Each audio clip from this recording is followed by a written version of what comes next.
As the weather warms up, we're seeing more and more people out on their motorcycles, dirt bikes, ATVs. Well, after a 9-year-old boy died in a dirt bike crash in Rochester yesterday, police are reminding people about the safety rules to keep in mind when driving these vehicles. Kayla Green joins us live now from Rochester. Kayla, let's get to the big question here. Are these types of vehicles allowed on city streets?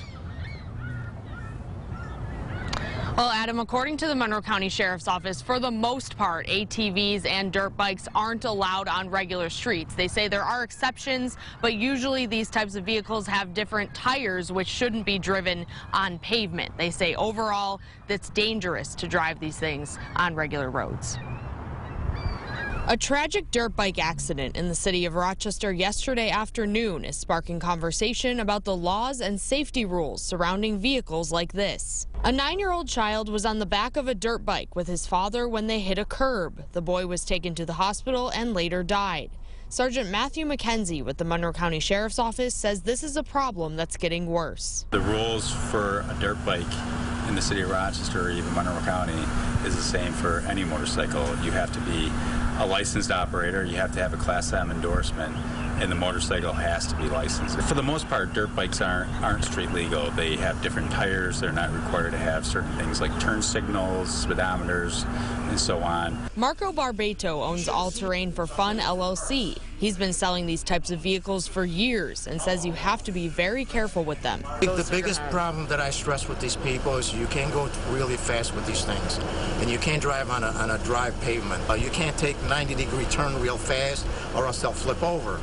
And so you can't do figure eights, you can't do donuts with it. These vehicles also don't require headlights. Sergeant McKenzie says it's common for people not to obey traffic laws when driving them on city streets. If a motorcycle's not stopped at the sheriff's office, we are not going to pursue. We don't want to jeopardize the life of that motorcyclist or the public. He says violating any of the motorcycle laws could result in a traffic ticket or even criminal violations like reckless driving or endangering the welfare. For dirt bikes and ATVs, pretty much in Monroe County, the only place that you're going to be able to legally operate those are on private property. You have to show respect because they're full of surprises, to be honest with you. The sergeant also says helmets are required on any legal motorcycle being driven on the road in New York State, and boots and gloves are recommended but not required. Now, Rochester police say the father involved in the accident yesterday has not been charged yet, but they say charges could be applied in the future depending on the investigation. Live in Rochester, Kayla Green, News 8. All right, Kayla, such a terribly sad story. Thank you for that report. Meanwhile, Mayor Lovely Warren released this statement today regarding the accident. She said, quote, "My heart goes out to his family, and I ask our residents to join me in praying for them."